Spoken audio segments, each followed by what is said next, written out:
Well, hi, everybody. Thank you so much for joining Key Ministries Disability Ministry Video Roundtable. I'm Catherine Boyle, Director of Mental Health Ministry for Key Ministry. My colleague Beth had a prior commitment today and can't be with us, but we have a conversation today about mental health ministry. Now, most of the folks who join in these conversations are active in disability ministry or learning about disability ministry, but mental health ministry is my specialty with Key Ministry, and we just want to make sure that everybody has the opportunity to also serve individuals and families in their communities who have mental health needs. So I'm going to do a screen share and go through a short presentation, but I would love for you to submit your comments or questions, your resources. Either just raise your hand or submit something in the chat, and we will work that in as we go through the presentation today. And as always, if there's something that you think about afterwards, feel free to email me, Catherine@keyministry.org. We're happy to answer any questions or connect you to people who can answer your questions or other resources. So I'm going to hit share. Find the screen. Okay, there we go. So can you guys see my screen? Presentation, Mental Health Ministry Your Church Can Do Today. So again, this is a conversation. So Beth often uses handouts when she does presentations that have these 4 bullet points in them so that you can take notes and think about the things that are important to you and your ministry as we're going through our conversation today.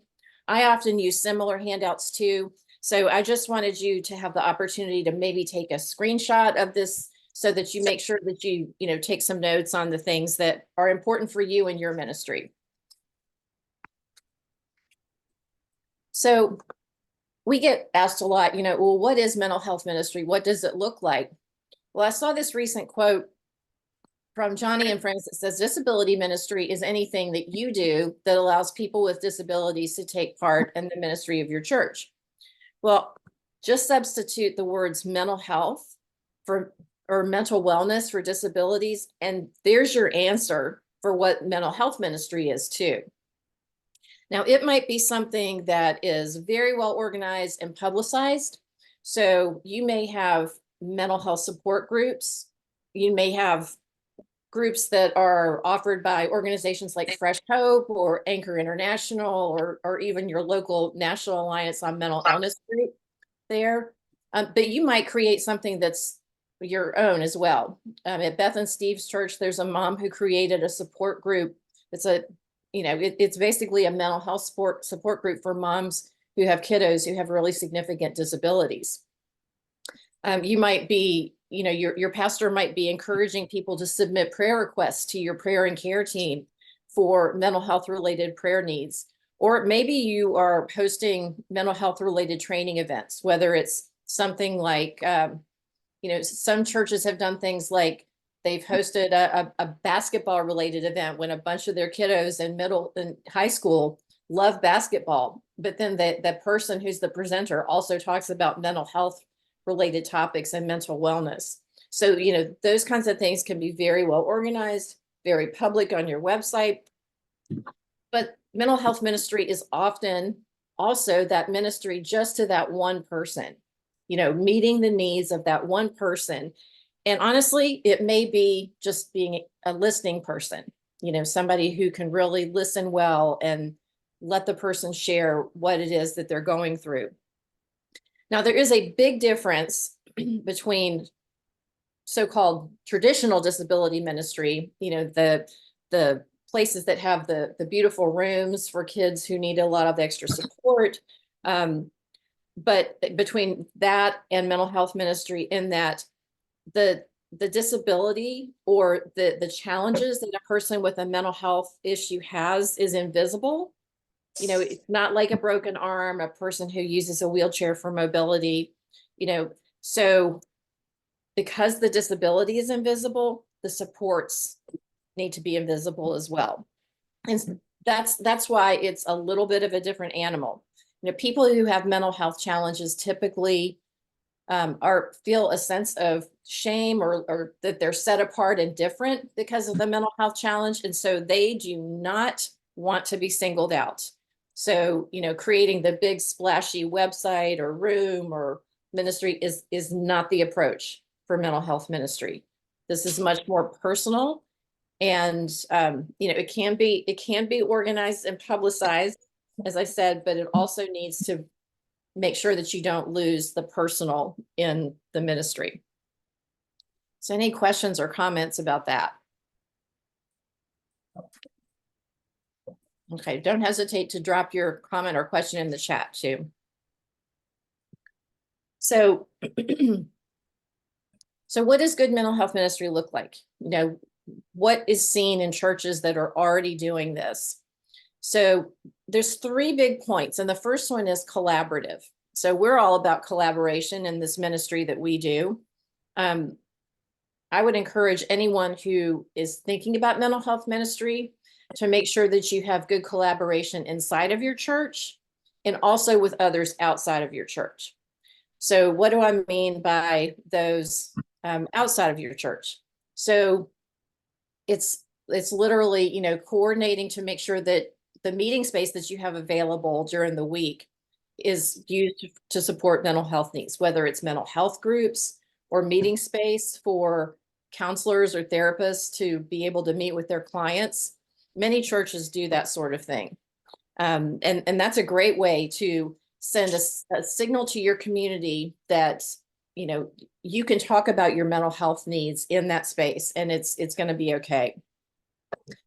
You know, we definitely encourage that you know your local community, and that if you are scheduling outreach activities to, you know, to attract others outside your community, that you know, that can very much have a mental health twist to it. In addition to, you know, whether it's an evangelistic kind of focus or other focus. The basketball program example I mentioned a few minutes ago is one. But oftentimes churches do things like create or invite individuals to come talk about anti-bullying type initiatives. And that can really be send a very important signal to all members of your community that, you know, that you have great empathy for kids who may not, you know, may stand out in ways that make them uncomfortable, maybe because of mental health issues. Steve and I actually had a conversation yesterday about this kind of thing with someone who has worked with a lot of Christian schools across the country.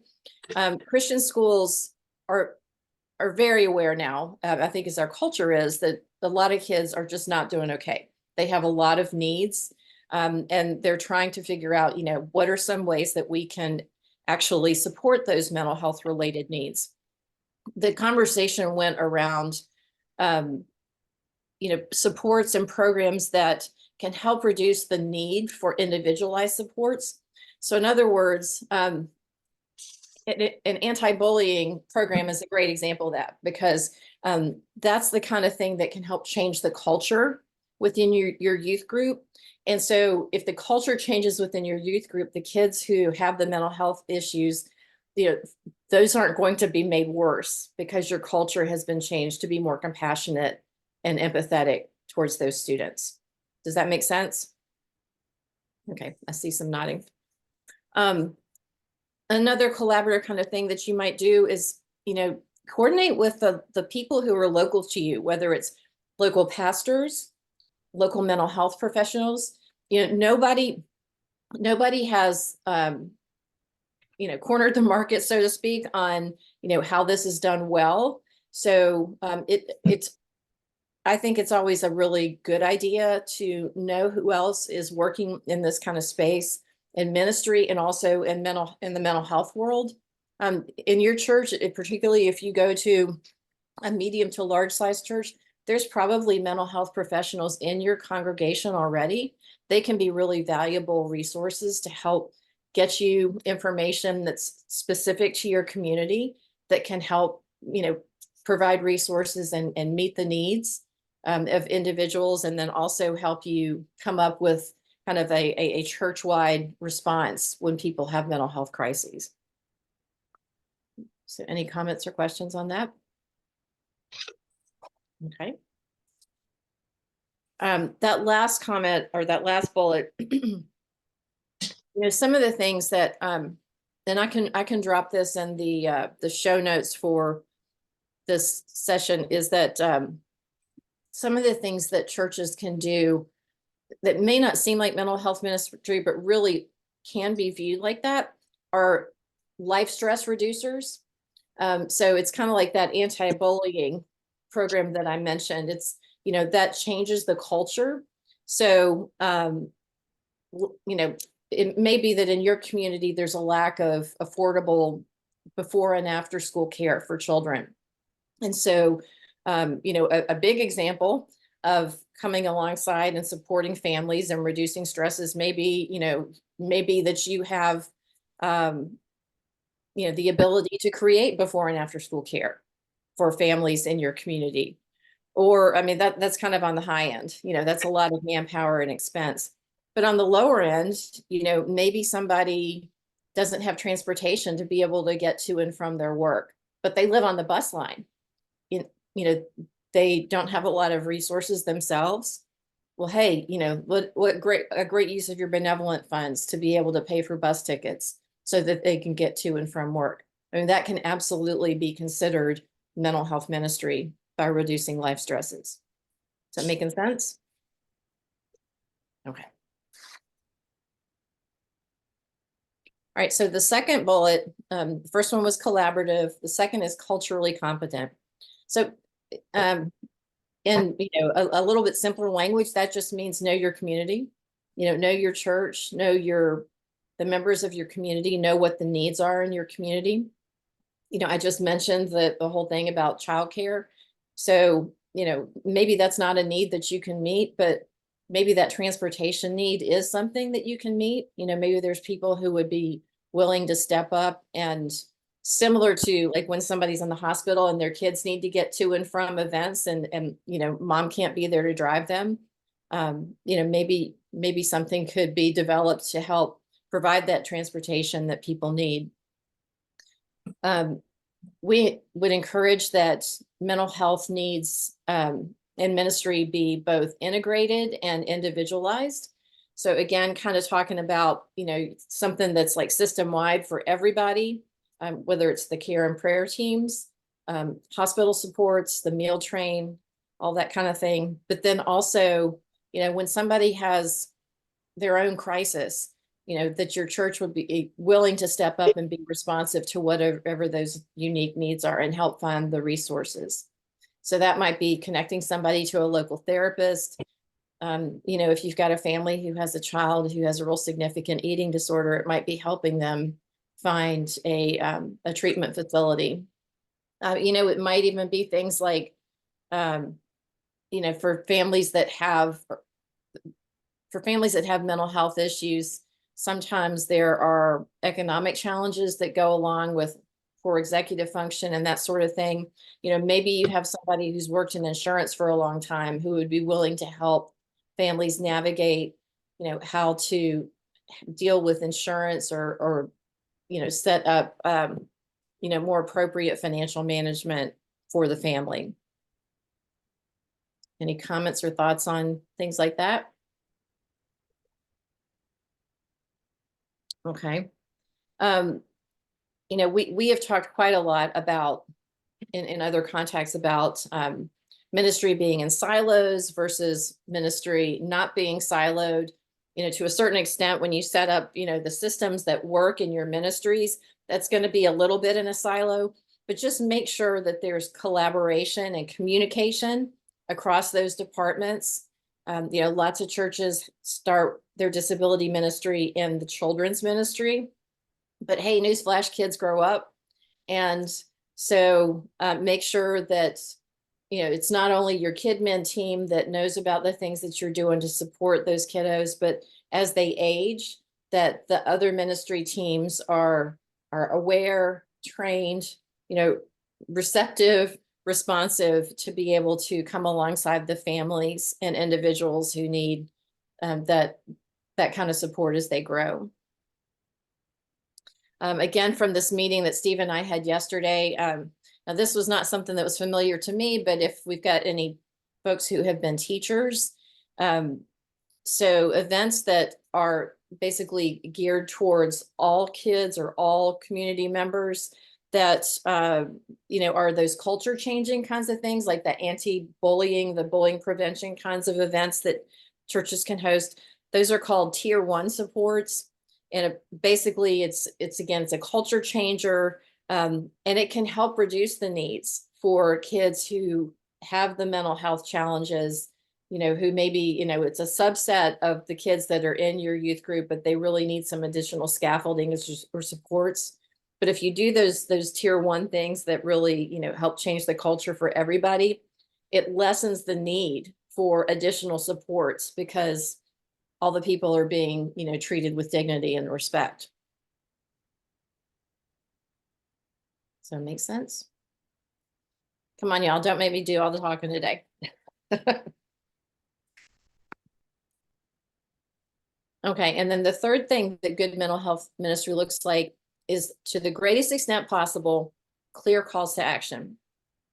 Now, I very much get the sense that people don't know if their church is doing disability ministry because it's not such an easy, clear-cut kind of thing like traditional disability ministry. And I totally get that. And people will respond and they will show up when you can give them specific things to do, whether it's an event, a project, or creating a new process. So as much as you can, I encourage you to have clear calls to action. So it may be that your church is allowing that new mental health support group to come meet in your space. Advertise that, have the pastor mention that from the main stage. Make sure there's a join link and information about it on your website. Pray for the mental health related prayer requests. Have your pastor say from the pulpit, hey, we know that, some people, are struggling with mental health. We would be happy to pray for you. Please, as you're submitting your other prayer requests to our prayer and care team, be sure to include those kinds of needs, because we know that those are important, and we want to come alongside your family as you desire.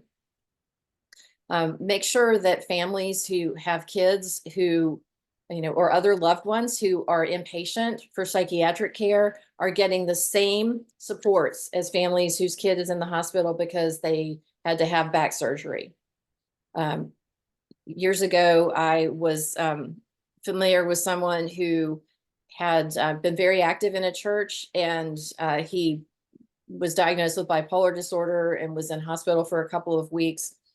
His wife ran into someone at the grocery store they knew from church, and she knew that he had been in the hospital but didn't know why. And so, she asked this gentleman's wife, well, what's going on with your husband? And the wife said, well, he was diagnosed with bipolar disorder and he's been in the hospital for that. And the person from church actually took a step back from the woman. And, that doesn't send a message of care and support. So just make sure that your church is prepared and aware that those kinds of needs are going to present in some of their families, and that that's something that should be under that whole umbrella of care for the families who are in your church and community. And this is just some things that can be done. This is not an exhaustive list, but these are things that I'm very aware of that churches are doing that can be quite helpful. So, most, if you have like preschools or schools or other programs that have state licensure or other kinds of requirements around them from outside of your church, many of those things require either annual certification or periodic recertifications, or for schools there's a lot of training requirements and insurance requirements that have to be met to be able to maintain your license. So, some of that now is around, certain teaching practices or identifying things that, should be as not first responders. Help me out here. What's the wording? Mandatory reporters. That that mandatory reporters, which teachers are mandatory reporters, would be informed and aware of what trauma can look like in their kiddos. So that kind of thing can not only be done for teachers, but also for your ministry staff. That can be incredibly helpful in raising the discernment level to differentiate between, okay, this is a kid who is just a troublemaker versus this is a kid who has a lot of trouble in their life and their behavior is communicating something that we need to come support. Bullet E there, the testimony video, that can be an incredibly simple and powerful way to help communicate that your church is welcoming and cares for people who have mental health challenges. We have at least one video and presentation on our website that I can link in the show notes about just some tips on doing that. Like most things that are short communication kind of pieces, you want to get the message across in an appropriate way. But I can tell you from experience, working with a couple of people, helping them craft this sort of thing, it has a tremendous impact on your community to be able to see something like that from your pulpit and then post it on your website. Any comments or questions? Then I have a question, Catherine. Yes, Barb. So on this, I think all of these things are great. And my question is, excuse me if you mentioned this already, I had to step out for a phone call for part of this. But I know like when we have people who are struggling and we set them up with people just to listen and getting that whole compassion going, do we have any guidelines of boundaries to help equip the people who are listening? Do I have anything right this second? No, but I have seen that sort of thing, and I will be happy to send that to everybody on the call. But hey, if somebody has that like at their fingertips, anything to add there? Because you're right. I mean, you are not in the position that as a listener or a ministry leader to fix their mental health challenge. You don't need to be there for them 24/7. So anybody have anything to add to that? Julie? So we have had some training for women to be mentors. We have a university near us, and there are a lot of students that are asking for support from older women to help them. And one of the things that they said was, okay, here are the parameters. You're in a public space. You're never in someone's home or alone with them, which we all know, right? But sometimes we forget these things. We're just going about our business and we forget those things. And so that was one that was really big. And then it's to help them to really listen well to see if they need professional help.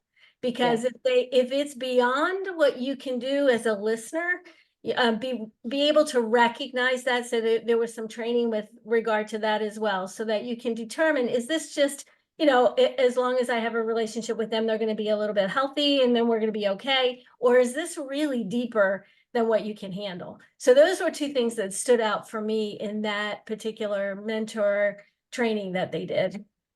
Julie, is that something that you have access to that you could send me or send people on this discussion? I can ask the women's life director and see what she's got. Yeah, that would be great. All right, Chris, you had your hand up too. Yeah, there's an organization called Light University that offers free mental health coaching guidance. Like you can be certified as a mental health coach. It's about a 6 or 7 hours of watching videos, so it's a little bit of a investment, but it's not like it's a 50-hour program. Right. What we've started to do in my church is with the people who are those listeners, ask them, not require them, but ask them to go through, because it's all they're offering scholarships, so it doesn't cost anything either. Excellent. So that gives a little more meat to the bone of what of what Julie was talking about, which is a really wonderful start. Would you mind dropping the link in the chat for everybody to see? Sure. That would be great. Yeah, and someone mentioned a few minutes ago, for those who are not on now, I'm going to read the chat comments just so that people watching later know what was discussed in the chat as well. That validating mental illness as real is so important to do from the pulpit. And yes, it is. Okay, Laura, you have your hand up. Yeah, so I'd just like to offer two quick suggestions, just from life experiences myself. One is a way of collecting pull requests in a really simple format. So using JotForm, just to create a really quick way for people to share pull requests. Sometimes that is all the listening that is needed.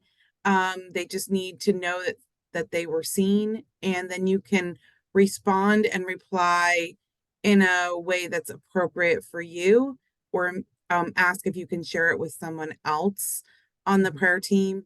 And so that would be one suggestion that I would throw out there. And then the other is I think that we all have this shepherding heart. And so we want to be available 24/7. But I think kind of establishing boundaries as far as like quote unquote office hours. That doesn't mean that if there's an emergency that we're not available, but kind of saying, from this time to this time, feel free to reach out to me. This is a good time for me. And then kind of making sure that you're sticking with that.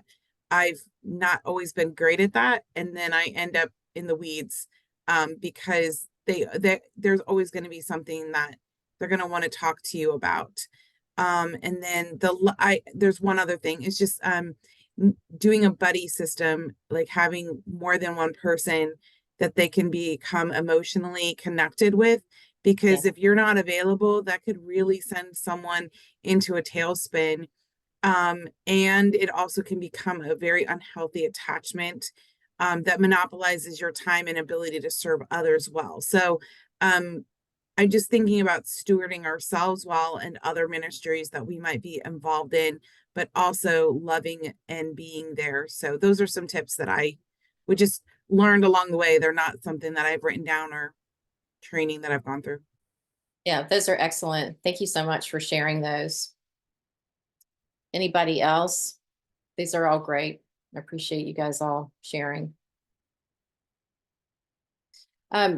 So we just talked about H, the listener, but when you have respite events, make sure that, you communicate that anybody who has a child with challenges, or anybody who is a caregiver for an adult individual who has challenges, let those people be part of your respite events, not just the families who have the children, who have obvious disabilities, but make sure it's open and welcoming to individuals who have those so-called hidden disabilities as well.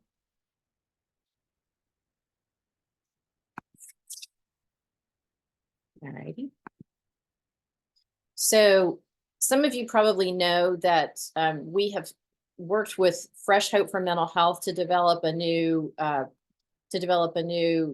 curriculum of support for families that have kids that have disabilities or mental health challenges. It's really both. It's not just for the traditional so-called disabilities.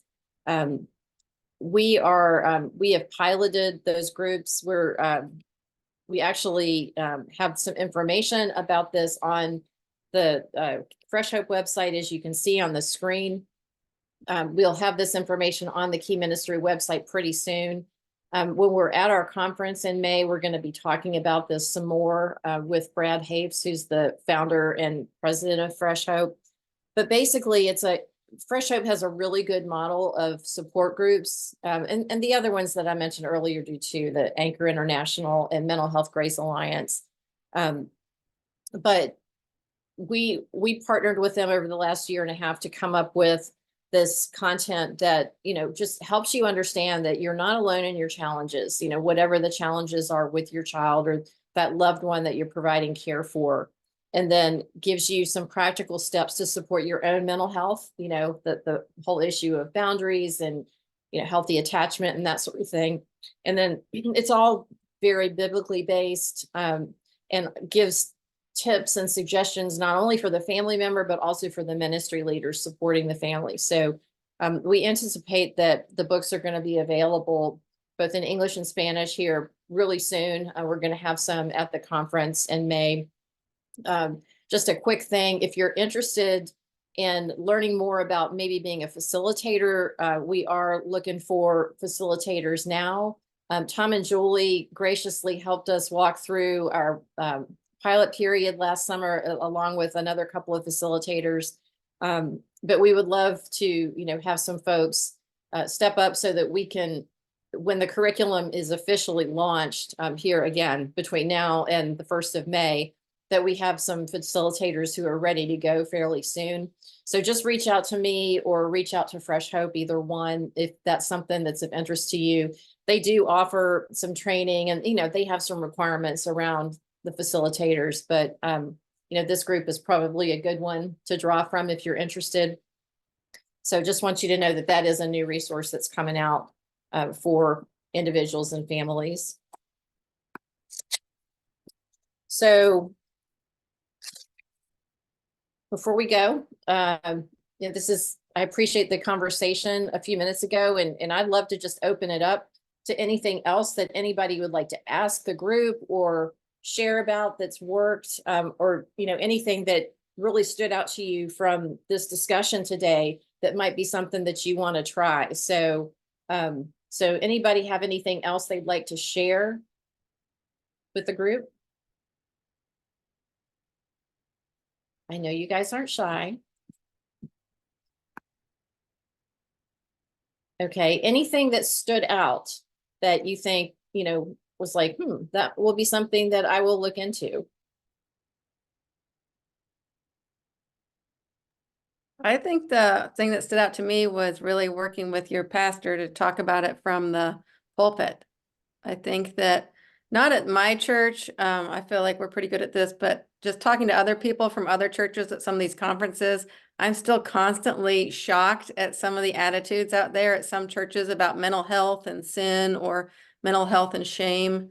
And so I think the more that we can get our church leadership loving people and making it feel like a safe space for that, the better. Yeah, so, you know, some churches go about I mean, every church is going to go about this in a way that's specific and unique to them. But, you know, there's so many great books and resources out there that can help address like different human experiences. And like, you know, I'm aware of some churches that have done, was it Kurt Thompson's book, The Soul of Shame, that have done like a series of messages that address the content in that book, which is really powerful because it's very interconnected with mental health. So that's an idea that you can do. I mean, we've seen churches that have done message series on anxiety or depression, despair, you know, those kinds of things. I mean, very, very covered in scripture, very much part of the human experience. I mean, there were lots of churches that started doing that sort of thing during the whole COVID time.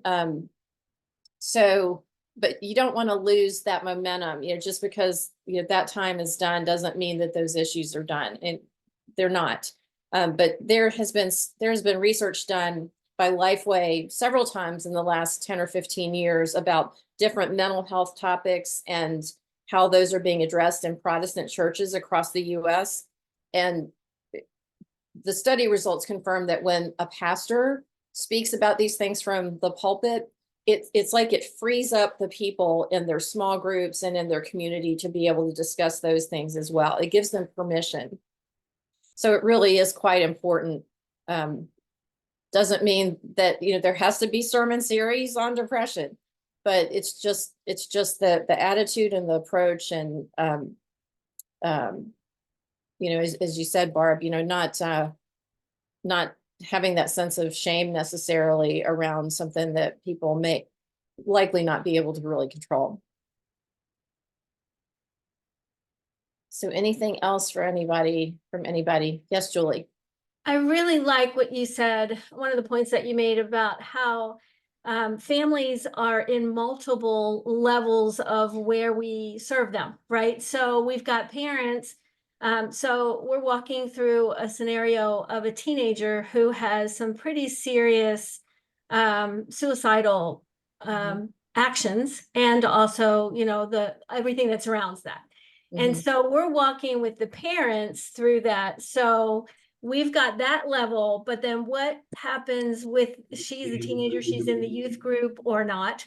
And, just really understanding that, from the top, the head leadership, as well as senior leadership, as we call it, as well as all these little places that family can be. She has siblings, how are they being loved on?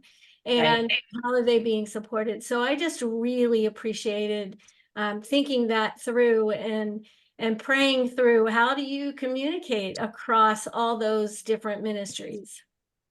There was in this meeting that Steve and I had yesterday, there was another curriculum that was mentioned that I think is being used by some churches called Sources of Strength or something like that. And it's a suicide prevention kind of curriculum that it helps primarily kids and teens who may be having suicidal thoughts identify where they do have, supports in their lives, that can help them be stronger, whether it's their parents or their youth leader or a teacher or a coach.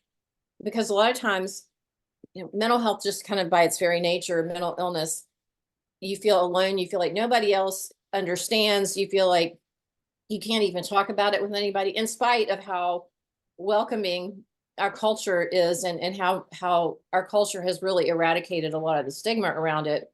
But there's still it's just kind of the nature of the beast. So being able to present a topic like, what are your sources of strength to your whole youth group is one of those culture changing kind of opportunities that can help. It has like a dual mission. It helps prevent suicide, and it also helps the individual kiddo who's having those thoughts they haven't expressed to anybody else, maybe make them aware that they really aren't quite as alone as perhaps they think. So I'll try to find the link for that and drop that in the show notes as well.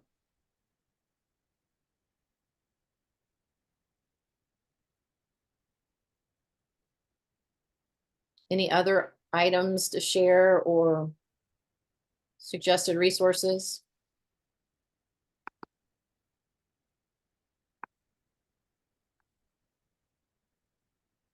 One of the things that we're going to be doing starting next month at my church is teaching through Mark Allen Schlesky's book, The Wisdom of the Heart. We're calling the series Managing Big Emotions. It's sort of a way to gather people who might not recognize that they're having mental health challenges. Right. But they might alternatively recognize, hey, I get angry, or I get sad, or I get bothered a lot, and I don't know what to do with that. Right. And this material does a really good job of centering what does scripture actually say about emotions, because there are some bad scripts out there about emotions, scripts that say the more spiritual you are, the less emotionally driven you are, which just isn't true. Right. So we're addressing things like that. So we're sort of gathering people who might not want to associate with, I have a mental health problem, but they still need some coaching and some training. Right. Right. That's excellent. I will look for that book and share that link in the show notes as well. Anything else?